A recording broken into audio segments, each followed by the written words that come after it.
চাল কুমড়ো দিয়ে বড়ি বানাতে গেলে প্রথমে চাল কুমড়োটাকে ধুয়ে নেবে, ধুয়ে তারপরে মাঝখান থেকে কেটে নেবে। কেটে নিয়ে চাল কুমড়োটাকে পিলারের সাহায্যে কুড়িয়ে নেবে। কুড়িয়ে নেওয়ার পরে চাল কুমড়ো, যেহেতু এটা পাকা চাল কুমড়ো, দানাগুলো আলাদা করা আছে।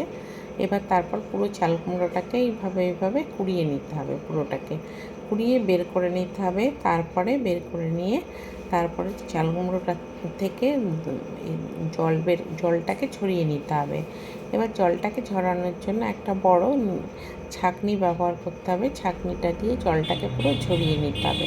ঝরিয়ে তাকে রোদে দিতে হবে। একদিন রোদ খাওয়ার পরে তার জলটা মোটামুটি টেনে যাবে, তখন তাকে একটুখানি মিক্সিতে পেস্ট করে নিতে হবে। তারপরে বিউলির ডাল ভালো করে ভিজে গেলে তার মধ্যে অল্প জল দিয়ে আর একটু করে তেল দেবে। তেল দিয়ে পুরোটাকে মিক্সড করতে হবে। পেস্ট করার পরে তারপরে তাকে দুটো ভাগে ভাগ করে নেব। ভাগ করে নেওয়ার পরে আমরা ওই ধনে গুঁড়ো, জিরে গুঁড়ো আর শুকনো লঙ্কা ভেজে গুঁড়ো করে রাখতে হবে।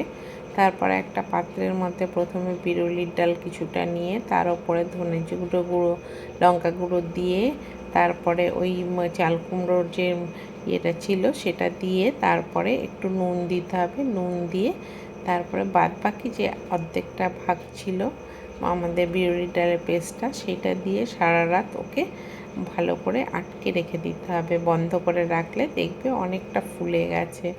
ফোলার পরে পরদিন এটাকে দিয়ে বড়ি দিতে হবে। পরদিন ভালো করে তোমরা হাতেও করতে পারো, বা আমি গ্রাইন্ডারে দেখো এটা করা, সেইভাবে এটাকে ভালো করে এটাকে কীভাবে করে নেবে, গ্রাইন্ড করে নেবে, যাতে এটা খুব অনেকটা পরিমাণে বেড়েও যাবে। তারপরে এটা সঠিক হয়েছে কি না দেখার জন্য একটা পাত্রে জল নেবে, নিয়ে এক চামচ দিয়ে একটুখানি দিয়ে দেখবে যে ও যদি তলিয়ে যায় তবে এটা এখনও আরও অনেকটা গ্রাইন্ড করতে হবে। যদি না তলায় তবে মনে করবে ঠিক আছে। তারপরে এই যে আমি দেখো দিচ্ছি ওই বড়িটা, তোমার এটা গয়না বড়ি বানাচ্ছি। গয়না বড়ি বানাতে গেলে তোমাকে একটা দুধের প্যাকেট ভালো করে ধুয়ে নিয়ে তার মধ্যে গয়না বড়ি কিছুটা পেস্ট দিয়ে দেবে। দিয়ে তারপরে গয়না বড়ি তৈরি করবে। এই দেখো, এমনি নর্মাল বড়ি আর গয়না বড়ি সব বড়ি এইভাবে দেওয়া হবে। খুব সুস্বাদু হবে খেতে। তোমরা সবাই বাড়িতে বানিয়ে খেতে পারবে, খুব সুন্দর হবে। সারা বছর রাখতে পারবে, কোনো অসুবিধা হবে না। নিজেদের একটুখানি পরিশ্রমের দ্বারা আমরা নিজেরাই ঘরে সব কিছু তৈরি করে নিতে পারি।